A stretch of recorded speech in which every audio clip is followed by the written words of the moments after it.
On disait qu'il ne franchirait pas son premier hiver. Il chuchotait que la malformation de ses jambes était une malédiction, un signe que les dieux avaient détourné leur regard. Et pourtant, il est né parmi les flammes et le fer d'une longue maison où le nom des hommes se forgeait au combat. Son père, Ragnar, ne vit pas une infirmité, mais une autre matière. Une volonté coupante, une patience froide, capable de percer les hommes comme une lame perce la maille. C'est ainsi que commence la véritable histoire d'Ivar le Désossé. Une histoire qui mêle faits connus, récits arpégés par les skalds et les impressions solides des chroniqueurs, sans jamais confondre la mémoire avec la vérité absolue. Le berceau d'Ivar n'était pas une étable lisse, mais une table de chêne, parsemée de copeaux de bois et de vernis de sang séché. Les femmes apportèrent des étoffes, des huiles, des noms. Les hommes parlaient, bas, de présages et de batailles futures. Ragnar posa sa main sur la tête du petit et dit, quand on interrogea, que la naissance n'était pas un signe de faiblesse, mais un avertissement. Ce garçon ne marchera peut-être pas, mais il fera plier des montagnes avec la tête. Les skalds reprirent la phrase en vers sort, et les vers voyagèrent plus loin que les jonques. La réalité médicale s'appuie sur des descriptions prudentes. Ivar naquit avec une anomalie congénitale aux membres inférieurs, incapacitante au point qu'il ne put marcher comme les autres garçons. Les chroniques ne détaillent pas les diagnostics modernes. Les sagas, plus lyriques, tissent des images dramatiques. Entre ces sources se tient l'homme. Il fut porté comme un prince sur les épaules d'esclaves, promené d'assemblée en assemblée, élevé dans la présence des armes mais protégé d'elles. Un paradoxe qui déterminera sa force. L'enfance d'Ivar n'est pas une succession de joutes et de coups, mais un long apprentissage de l'esprit. Tandis que Bjorn et Sigurd apprenaient à lancer la hache, Ivar apprit à écouter. Il passait des heures au feu, où les skalds chantaient des épopées. Il traçait des figures sur des peaux, comptait les nœuds des cordages et observait la manière dont un chef levait les yeux vers l'horizon avant d'ordonner une charge. Il développait une mémoire de fer. Route, marée, nom de chef, talus défensif, mensonges et promesses, tout était pour lui de la nourriture. La pratique n'était pas entièrement absente. Les frères s'entraînaient, Ivar regardait, puis imitait, mais autrement. Là où les autres faisaient corps avec la guerre, lui faisait travailler la guerre comme une machine. Ses membres supérieurs devinrent puissants. Ses mains apprirent à tenir un arc, à lancer un javelot de biais, à manier des armes courtes auxquelles on avait ajouté des leviers et des crochets. On rapporte, selon la tradition orale, des inventions et des ajustements. Plaquettes métalliques fixées au chariot qui protégeaient l'assise du porteur, lames recourbées pour tirer depuis une plateforme, des boucliers montés en remorque. Nous dirons, selon les sagas, lorsque la seule source est la chanson, mais il est plausible que les hommes adaptent l'outil à la faiblesse apparente de celui qui commande. Les skalds eux-mêmes jouèrent un rôle ambivalent. Ils étaient les mémoires et les propagateurs du clan. Entre leurs vers, Ivar s'appropriait un langage militaire fait d'images, la houle comme la profondeur stratégique, le feu comme l'économie de force, la ruse comme une arme plus tranchante que l'acier. Par les poèmes, il entendit aussi le prix de la honte. Les chants qui glorifient un homme louent le sang, mais ils condamnent ceux qui cèdent à l'humiliation. On raconte dans les poèmes que Ragnar enseignait à son fils la patience comme on enseigne la navigation, mesurer les vents, attendre la bonne houle, frapper quand l'autre a baissé sa garde. Ivar observait les hommes en plein exercice social. Où les jarles prenaient des décisions brusques, il notait la faiblesse. Un chef qui ne sait pas mentir ne sait pas gouverner. Il étudiait les rites de l'hospitalité, les cérémonies d'allégeance et surtout les failles. Une armée ne se tient pas seulement par le fer, elle se tient par la crainte, par les promesses et par l'information. Très tôt, il comprit que la supériorité militaire venait souvent moins du nombre que de la discipline, de la logistique et d'une information correctement exploitée. Il y eut des moments où la maison sembla s'éroder autour de lui. Les regards parfois couvraient l'affection d'une ironie brutale. Être porté comme un trophée encourage autant l'amour que l'isolement. Ivar vit ses frères recevoir la louange publique, tandis que ses succès restaient invisibles, mesurés dans l'inventaire des stratagèmes et la cadence démarquée sur des parchemins improvisés. Le ressentiment prit racine, non pas une passion aveugle, mais une énergie froide, raffinée, qui devint planification. Ce qu'il ne pouvait pas faire avec ses jambes, il l'a fait avec son esprit, disait une vieille strophe que reprirent ensuite les skalds. Ce refrain, loin d'être une apologie simple, est aussi un avertissement. L'intelligence, lorsque déployée sans sentiment d'empathie, devient un instrument redoutable. Les premières inventions visibles furent modestes, Dans l'atelier du clan, les forgerons forgèrent des plaques, des supports, des attaches, et Ivar passait les journées à imaginer des assemblages. Il ordonna des modifications de navires pour augmenter la rapidité de déploiement et diminuer l'exposition des hommes sensibles. Il fit fabriquer des charrettes légères adaptées aux débarquements brutaux, renforcées de boucliers et de planches cloutées. On peut légitimement douter de l'exactitude de chaque détail relaté par les chants. La forme précise du chariot reste floue. Néanmoins, il paraît raisonnable que de tels dispositifs aient existé sous des formes diverses, plateformes montées sur roues, sièges renforcés, supports pour archers. Ces innovations ne sont pas des miracles, elles sont le fruit d'une adaptation pragmatique à une contrainte. L'art de la guerre d'Ivar évolua aussi dans la manière de concevoir la troupe. Contrairement au chef qui misait sur la bravoure du corps à corps, il organisait les hommes selon des fonctions précises, éclaireurs, harceleurs, briseurs de lignes, hommes de siège. La logistique qu'il mettait en place était méthodique, approvisionnement des dracars, plan de ravitaillement, coordination des forges et des ateliers pour réparer les armes. Il pensait en chaîne de production autant qu'en charge héroïque. Les Skaldes peuvent en avoir fait un héros solitaire de haut vol. La vérité du terrain, probablement, est celle d'un homme qui transforma la guerre en industrie de marge et de temps. Il n'ignora pas l'information. Ivar comprit que la plus dangereuse des armes n'était pas la hache, mais la connaissance de l'ennemi. Il envoya des éclaireurs déguisés, acheta des informations aux marchands, fit chanter certains captifs. Là encore, la source varie. Les chroniqueurs anglo-saxons notent l'habileté des Vikings à surprendre et à frapper les monastères, mais les sagas embellissent ces actes d'un dessin presque littéraire.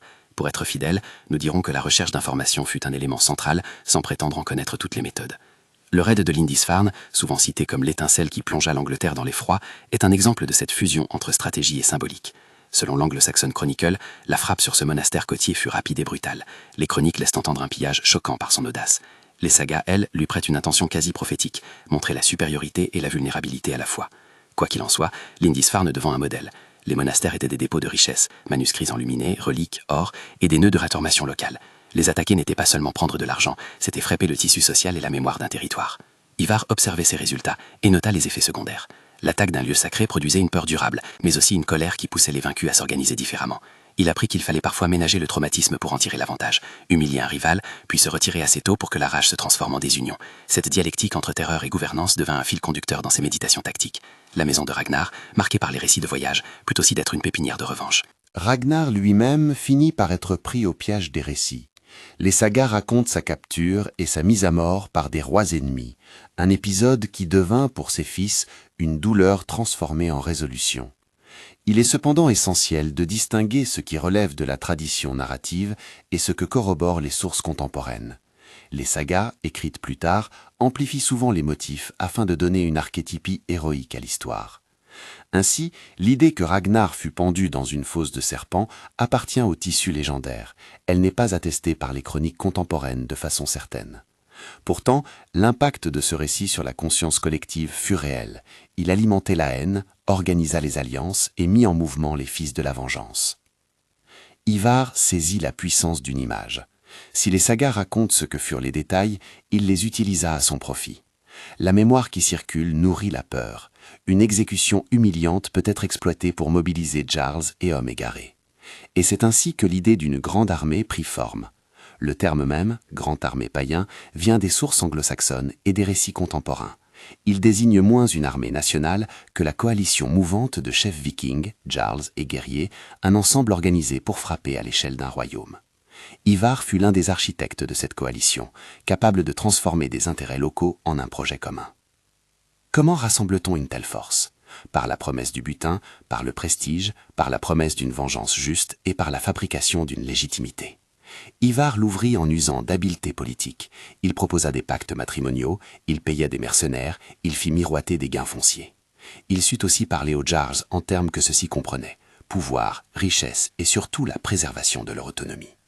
Il marchanda des alliances comme on négocie des routes maritimes, avec prudence, en laissant une porte de sortie. Là encore, les sources divergent sur le détail des négociations. Nous garderons la prudence nécessaire tout en admettant la plausibilité d'une direction centrale. Au cœur de la préparation, il y eut de la forge et beaucoup de papier. Les dracars furent ajustés, les ateliers multipliés. Les hommes travaillaient en semaines ininterrompues pour produire outils et armes, pour uniformiser les approvisionnements. Les inventaires furent tenus à la manière d'un capitaine maritime, cordage, pointe, voile, vivres. L'effort logistique était un acte de pouvoir discret mais essentiel. Ivar conçut des instructions claires. Frapper vite, s'emparer des ressources, retourner avant que la coalition adverse ne s'organise. Cette transformation de pillage en campagne planifiée nécessite aussi une doctrine. À ce moment, la tactique d'Ivar se dessinait autour de quelques principes simples et dénués d'honneur esthétique. Frapper la mobilité de l'ennemi, contrôler les voies de communication, utiliser des points de soutien terrestres pour sécuriser des débarquements et surtout gérer la perception. Parfois, la ruse consistait à simuler une reddition pour mieux surprendre, une manœuvre que l'histoire rapportera plus tard sous diverses formes. Il convient de préciser, certaines ruses sont décrites dans les sources comme de la pure narration poétique, d'autres, comme la tromperie militaire, sont plausibles et attestées ailleurs. Nous conserverons donc la nuance. À mesure que les jarres arrivaient, des tensions internes naquirent. Les chefs n'étaient pas tous disposés à céder leur autorité. Ivar modula son autorité avec finesse. Il offrit des places honorifiques pour apaiser l'ego, des partages de butin pour assurer la loyauté, et surtout, il refusait les décisions impulsives. Sa stratégie reposait sur la patience. Là où un frère pouvait réclamer gloire immédiate, il proposait un plan qui paierait sur la durée. Cette différence expliquait beaucoup des frictions, mais aussi la cohésion fragile du rassemblement. Les préparatifs atteignaient bientôt un point de concentration visible. Les forges fumaient, les dracars s'alignaient et les hommes s'entraînaient aux nouvelles manœuvres. Débarquements organisés, formations en coin, appui de flanc depuis des plateformes roulantes. On peut imaginer des scènes de camp où Ivar, porté sur une estrade roulante, observait la mer d'un œil qui se fermait parfois derrière un battement de paupières fatigué, ou peut-être qu'il restait éveillé toute la nuit à tracer des cartes avec la pointe d'un os. Ces images, suggérées par les poèmes, ne sont pas des preuves. Elles rendent compte d'une méthode mentale, voir le théâtre avant d'être sur la scène. Avant que la flotte ne lève l'ancre, une dernière évidence s'imposa. La fois où l'ennemi apprend que la guerre n'est pas seulement une question de tradition guerrière, mais une urne d'artifice stratégique, il change son comportement. Les royaumes anglais, fragmentés, polarisés, commençaient à comprendre qu'ils faisaient face à quelque chose de différent des raids saisonniers. Les chroniqueurs rapportent une inquiétude nouvelle. La guerre devenait durable, organisée, d'une ampleur qui pouvait modifier la géographie politique. C'est dans cette atmosphère lourde que la décision de frapper Lindisfarne fut transformée d'un coup rude en une leçon d'efficacité. Si ce récit met en lumière des éléments qui relèvent de la tradition scaldique, il s'efforce de ne pas les présenter comme des certitudes. Les actes et les choix d'Ivar sont plausibles à la lumière des pratiques vikings, mais les détails, dialogues, intentions intimes, certains dispositifs précis, relèvent souvent d'interprétations. Nous garderons toujours cette réserve. Si cette histoire vous captive, abonnez-vous pour d'autres récits où l'on sépare la légende de la logique. Attention, ce récit contient des scènes de violence et de pillage, décrites pour leur poids historique et moral, et non pour le spectacle. Lorsque le moment arriva, l'armada qui devait couper le souffle des côtes anglaises n'était pas monolithique. C'était un assemblage hétéroclite de dracars, de barges et de plattes, chacun portant son lot de jarles, de mercenaires et d'hommes assoiffés d'attention. Il pouvait paraître désordonné à un observateur distant, mais Ivar avait ployé chaque élément à une fonction précise. Les navires rapides étaient réservés aux éclaireurs, les grandes galères au transport de troupes et de butin. Certaines embarcations renforcées serviraient de plateforme pour les archers qui devaient couvrir le débarquement. Le vent soufflait du nord-est lors d'une aurore grise. La mer, qui quelques heures plus tôt avait reflété les étoiles, se transforma en une nappe d'acier. Les hommes nettoyèrent leurs armes, murmurèrent des prières à moitié sincères, répétèrent les ordres appris, débouquer, bloquer les voies de secours, profiler la retraite. Ivar demeura sur la jetée, sur sa plateforme, regardant les lignes qui se détachaient comme des insectes sur l'eau. Son regard n'était ni cruel ni compatissant, il était calculateur. Son esprit, écrit en traits de fuligine, ordonnait des scénarios de mouvement et de contre-mouvement, évaluait les temps de course, les marées et la vitesse des navires adverses. C'est là que l'histoire prend une seconde respiration. Tout était prêt pour que la stratégie rencontre l'occasion. Les chaînes de logistique et de commandement étaient en place. La question restait ouverte, celle qui donne sens à l'attente et à la peur. L'ennemi s'attendrait-il à une démonstration de violence? Et si ce n'était pas le cas, la surprise ferait-elle basculer la région dans une nouvelle ère de domination? Ivar sourit peut-être, un sourire que seuls quelques rares témoins apporteront plus tard, transformé en verre par les Skaldes. Sa main se posa sur la carte, un geste simple et presque rituel. Dans cette main, dans ce geste, résidait l'intention d'un homme qui avait fait de son handicap un instrument de victoire. Le moment d'embarquer approchait. Les champs se faisaient plus bas, les rameurs étiraient leurs muscles, et les hommes qui pour certains avaient connu déjà des raids, sentirent que quelque chose d'essentiel changeait à l'intérieur de leur paysage moral. La mer ouvrit sa lèvre argentée, et les navires glissèrent. Les silhouettes se détachèrent sur l'horizon comme une nuée d'oiseaux de proie. Ivar, porté et ferme, n'avait pas la nécessité de courir vers la gloire, il cherchait à la façonner, à la modeler à sa mesure. La véritable histoire d'Ivar le Désossé n'est pas faite d'un seul acte héroïque, mais de calculs répétés qui accumulent avantage sur avantage. À cet instant, avant que les dracars ne touchent la côte, la stratégie était prête à se répandre en actes. Les hommes se taisaient, tenant leur souffle. Le rebord de la mer semblait écouter le fracas lointain des cornes qui allait annoncer l'irrévocable. Et dans le cœur du chef, un dernier élément subsistait, la conscience aiguë que chaque succès engendre une réaction, que chaque humiliation infligée au rival appelle une vengeance mesurée, et que la vraie guerre peut durer longtemps, façonnant des territoires et des mémoires. La flotte approchait du rivage de Lindisfarne. Les hommes se préparaient à en descendre. Les skalds, sur les navires, murmuraient des refrains qui n'avaient pas encore été tout à fait transformés en histoire. Les voix d'Ivar résonnaient plus basses que la tempête imminente. Ils réglaient encore les derniers détails. Qui couvrirait la retraite? Qui garderait les prisonniers? Comment répartir l'information capturée? Le plan était une toile enchevêtrée, fragile et prête à devenir implacable. Et tandis que l'aube se déchirait, révélant la côte, un silence tomba sur la flotte comme un rideau avant le lever de la Seine. Les hommes retenirent leur souffle. Le moment de vérité était proche. Les premières lames heurtèrent le silence comme des éclairs dans une mer calme. Lindisfarne ne fut pas prise par une seule charge, mais par une horlogerie de gestes, les archers couvrant l'approche, les plates qui déposaient des hommes protégés par des planches cloutées, des groupes qui coururent vers les dépendances pendant que d'autres bloquaient les chemins. Les moines, surpris dans l'horreur liturgique, n'eurent que peu de temps pour comprendre. Ce qui suivit, pillage, prise d'objets précieux, enlèvement d'hommes qui savaient lire et d'objets lourds de sens, fut une conséquence délibérée et instrumentale. Ce qu'Ivar chercha d'abord dans ce lieu n'était pas seulement l'or ni les calices, c'était l'information. Les manuscrits, les noms consignés, les routes commerciales consignées dans les mémoires des moines, tout ceci valait bien plus que le butin immédiat. Des écrits furent arrachés, des captifs interrogés, des cartes sommaires obtenues par le chantage ou la promesse d'une rançon. Quand la flotte se retira, elle emportait plus que des coffres forts, elle emportait des connaissances, des repères, des noms.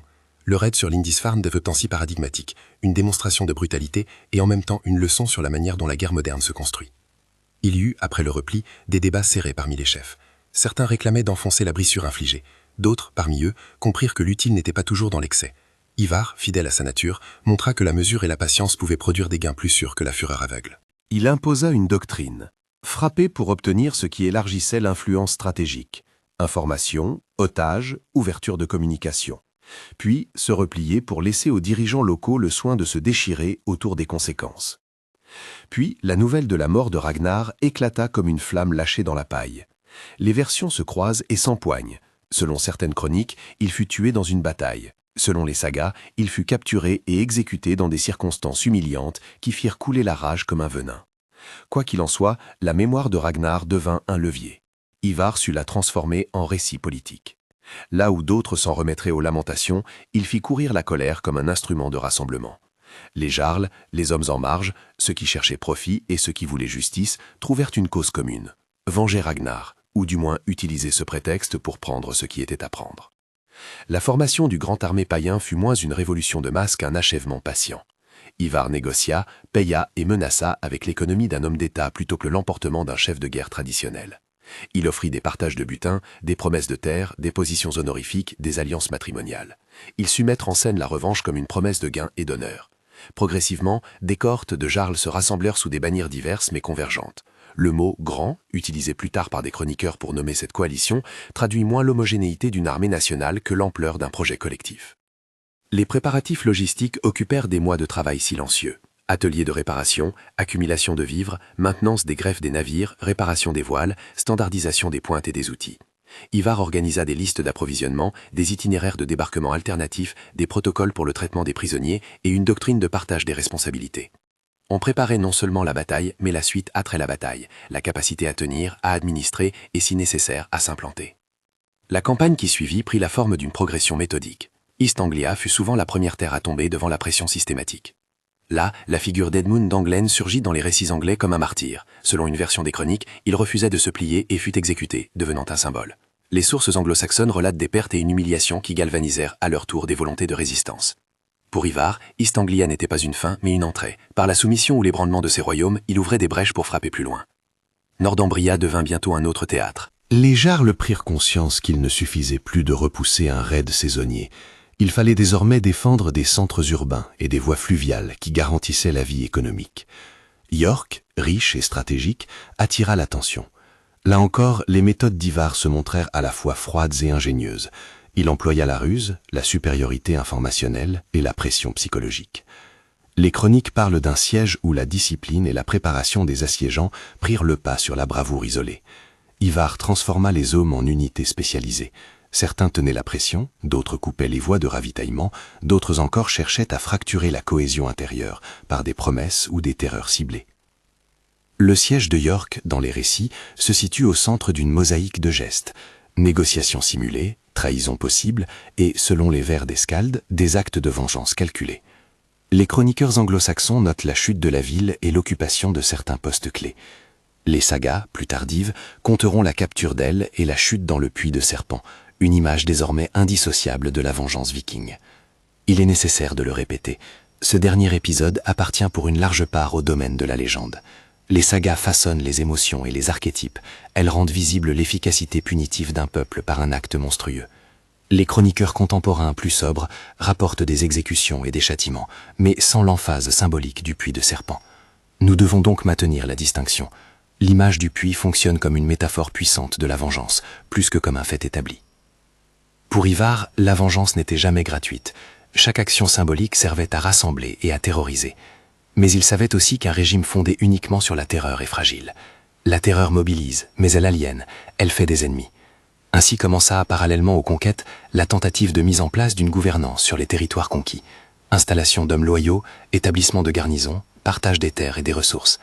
Là où il était possible, on transforma un raid en colonisation. Des hommes s'installèrent, des familles vinrent, des terres furent distribuées. La colonisation viking n'était pas uniforme. Elle se déployait là où le contrôle pouvait se maintenir par réseau de loyauté et d'avantages économiques. Ces progrès rencontrèrent cependant des limites. La résistance locale, structurée et déterminée, se mua en une guerre d'attrition. Ce n'était plus seulement une question de prendre des monastères et des cités, mais de maintenir la domination sur les saisons, sur les récoltes, sur les impôts. Dans ce contexte, des figures anglaises émergèrent pour combattre non seulement avec des armes, mais par des réformes défensives. Parmi elles, le nom d'Alfred apparaît, non nécessairement comme un antagoniste direct à toutes les opérations d'Ivar, mais comme la figure emblématique d'une réponse stratégique. Alfred et ses partisans comprirent qu'il fallait renforcer les défenses, créer des points forts et réorganiser l'économie pour résister. L'une des innovations les plus décisives que les chroniqueurs attribuent à ces réponses anglaises fut la construction et la reconnaissance des burhs, centres fortifiés, souvent des villes retravaillées, destinées à rompre la logique des raids rapides. Des réseaux de fortification, reliés par des routes défensives et des corvées locales de défense, rendaient plus coûteuse la logique du pillage. On ne pouvait plus seulement frapper, prendre et s'en aller sans rencontrer une résistance organisée. Le rôle des fortifications, l'amélioration des milices locales et la capacité de mobiliser des ressources sur certains noyaux urbains transformèrent la nature du conflit. En parallèle, la logistique des anglo-saxons s'adapta. L'aménuisement des possibilités de pillage rapide poussa certains chefs vikings à chercher d'autres formes d'implantation, imposition, accords de tribu, assimilation. Là où Ivar avait d'abord excellé à instrumentaliser la peur pour briser des royaumes faibles, il se heurta désormais à une stratégie de défense coordonnée et durable. La guerre prit un autre visage, des sièges plus longs, des combats d'usure et la nécessité de tenir des territoires sur la durée. Cette transformation politique eut des conséquences profondes. L'Angleterre ne fut pas simplement prise d'un coup, elle se recomposa par strates. Des enclaves vikings s'insérèrent dans un tissu plus large, coexistant avec des poches de résistance saxonne. Certains lieux restaient sous contrôle des nouveaux venus, d'autres restaient contestés. La cohabitation forcée donna naissance à échanges, mariages, procès et accords, en somme à une hybridation lente. La langue, les coutumes et l'économie s'entremêlèrent dans des zones précises, dessinant ce qui allait, à terme, contribuer à la formation d'une nouvelle géographie culturelle. Quant à Ivar lui-même, son rôle se complexifia. Il n'était plus seulement l'ombre d'un vengeur, il fut le visage d'une méthode. Sa réputation, nourrie par les skalds et les chroniques, devint plus grande que l'homme. Les poèmes le firent stratège froid, parfois cruel. Les chroniqueurs le mirent en scène comme acteur d'une grande entreprise. Mais derrière cette image, il restait un homme usé par la direction d'une coalition fragile, par les dissensions internes et par la nécessité de ménager des égaux. Le commandement suprême dans ces conditions est autant une négociation permanente qu'une dictée de tactique. Ivar demeura, de manière cohérente avec ce que suggèrent les sources, un chef à la fois autoritaire et prudent. Le récit de la capture d'Ahel et de la vengeance suprême au puits figure dans les chants comme le point culminant de la vindicte. Les sagas décrivent un rituel de justice expiatoire. L'ennemi capturé, puni d'une manière qui inspire terreur et mémorialisation. Historiens et conteurs se mettent alors en garde. Cette image, splendide et terrible, est peut-être plus une synthèse poétique qu'un compte-rendu. Ce qui est plausible et plus sûr historiquement est que des représailles furent commises, des exécutions opérées, et que par ces gestes, les Vikings consolidèrent leur foi en la force de la revanche. La mémoire, transformée en récit, fit d'Ivar un nom que l'on chuchotait autant pour avertir que pour louer. À mesure que la conquête se prolongeait, les fractures internes devinrent plus visibles. Les frères d'Ivar, parfois animés par une recherche plus immédiate de gloire ou par des ambitions antagonistes, se heurtaient au calcul retardé d'un stratège patient. Certains cherchaient la bataille glorieuse, Ivar cherchait l'efficacité. Ces différences de tempérament alimentèrent des tensions. Quand un frère partait pour un coup d'éclat, Ivar devait réparer les conséquences politiques. C'est cette cohabitation de passion et de ruse qui, paradoxalement, alimenta la légende. Elle permettait aux Skaldes d'écrire des épisodes contrastés, héros impétueux, stratèges calculateurs, et offrit à la postérité une figure complexe. Les chroniqueurs notent que, au bout d'un moment, la dynamique se stabilisa en une cartographie de pouvoir. Les Vikings n'étaient plus seulement des assaillants, ils devenaient des acteurs politiques, parfois en traitant avec des rois locaux, parfois en se substituant à eux. Là où ils pouvaient lever l'impôt et garantir une certaine sécurité, ils s'installèrent. Là où la résistance persistait, la guerre se tendit en un long conflit au coût croissant. Pour les anglo-saxons, la leçon fut d'apprendre à faire front non seulement par des armées, mais par une organisation sociale et défensive. Pour les Vikings, l'ère où l'on pouvait s'enrichir en raids rapides touchait à sa fin. L'heure était à la négociation, à la colonisation ou à la disparition. Ivar, confronté à ses choix, sut qu'une légende lui survivrait quoi qu'il fît. Alors il commença à travailler non seulement sur le terrain, mais sur les récits. Les Skaldes, qui avaient été ses alliés comme transmetteurs et parfois comme accélérateurs de peur, furent entretenus. Des poèmes louant la ruse, la patience et l'efficacité furent répandus. Les chansons, écrites pour durer, amplifièrent certains épisodes et en édulcorèrent d'autres. C'est ainsi que la mémoire prit une forme qui, des siècles plus tard, deviendrait la matière première des sagas. Le visage que nous avons d'Ivar aujourd'hui tient de ce tissage. Un stratège pour qui la faiblesse physique fut un catalyseur d'invention, un homme qui conçut la guerre comme un système et la vengeance comme un instrument politique. Mais il faudrait une extrême prudence à dissocier le mythe de l'homme. Les sources divergent, s'entremêlent et s'embellissent. Certaines actions qui semblent martelées dans les chants ne reposent que sur des refrains poétiques. D'autres, attestés par plusieurs chroniqueurs, suggèrent la réalité d'une transformation profonde des méthodes guerrières. La violence d'Ivar et de ses pairs ne fut pas gratuite, elle fut une stratégie, souvent efficace, parfois barbare. À la distance de notre regard, nous sommes à la fois fascinés et révoltés. Fascinés par l'ingéniosité d'un homme qui sut convertir une contrainte en levier, révoltés par le prix humain d'une telle pratique. C'est un paradoxe central. L'intelligence peut se mettre au service de l'ordre comme de la destruction. Ivar nous enseigne cela sans nous donner d'excuses. Sa mémoire incite à l'analyse, non à la glorification. La confrontation prolongée avec des défenseurs organisés ramena peu à peu la guerre à une échelle administrable. Les innovations défensives anglaises, fortifications, milices, voies de communication surveillées, finirent par réduire le rendement de la méthode viking. Là où Ivar avait gagné par surprise et organisation, les successeurs d'Alfred et d'autres chefs locaux gagnèrent par endurance et réforme. Le résultat n'était pas une victoire définitive, mais un changement d'équilibre, la coexistence, parfois le statu quo, parfois l'assimilation. Si l'on regarde l'héritage matériel et immatériel, il est double. Sur le plan matériel, les implantations vikings laissèrent des marqueurs, toponymie, structures agraires modifiées, échanges commerciaux reformulés. Sur le plan immatériel, il y eut une transformation des arts de gouverner et de la mémoire collective. Les chansons skaldes et les chroniques saxonnes se nourrirent mutuellement. Chacune à sa manière contribuait à constituer la figure archétypale du conquérant et du vengeur. La légende d'Ivar, telle qu'elle circule aujourd'hui, est une synthèse de ces strates. Quand on demande ce que la véritable histoire retient d'Ivar, la réponse est prudente. Il était sans doute un chef qui composa, plus que la plupart de ses contemporains, avec la planification, l'information et la logistique. Il fut aussi l'auteur, directement ou indirectement, d'actes qui terrifièrent et blessèrent des populations. Sa force réelle naquit de la capacité à lire le temps et à transformer la faiblesse en structure. La légende a coloré ses traits d'une grandeur parfois monstrueuse, la réalité, elle, hésite entre louange et condamnation. Les chercheurs et les poètes se disputent encore l'ombre de cet homme. Dans le chant des Skaldes, parfois réapparaissent des refrains qui en disent long sur la manière dont les contemporains voulaient comprendre ces événements. Il noua la peur en bannière, il fit des hommes ses instruments. Ces lignes, stylisées, rappellent qu'une communauté raconte ses peurs autant que ses exploits. Elles disent aussi la puissance d'un récit. Il peut justifier comme condamner. Au terme de cette épopée, la question qui reste n'est pas seulement ce qu'Ivar fit, mais ce qu'il signala. La guerre européenne du Haut Moyen-Âge basculait d'une logique saisonnière de raids à une logique politique et territoriale. Les Vikings, à travers des figures comme Ivar, contribuaient à accélérer cette mutation. Les royaumes anglais répondirent en se réformant, en fortifiant leurs villes et en inventant des dispositifs pratiques de résistance. Le résultat fut une recomposition des pouvoirs que nul ne prévoyait au début des expéditions. Et si la mémoire le dresse parfois en géant inhumain, elle oublie rarement qu'au cœur de son geste, il y avait, avant tout, une logique, celle d'un homme qui fit de son handicap une arme et de son nom une histoire que nous continuons de raconter.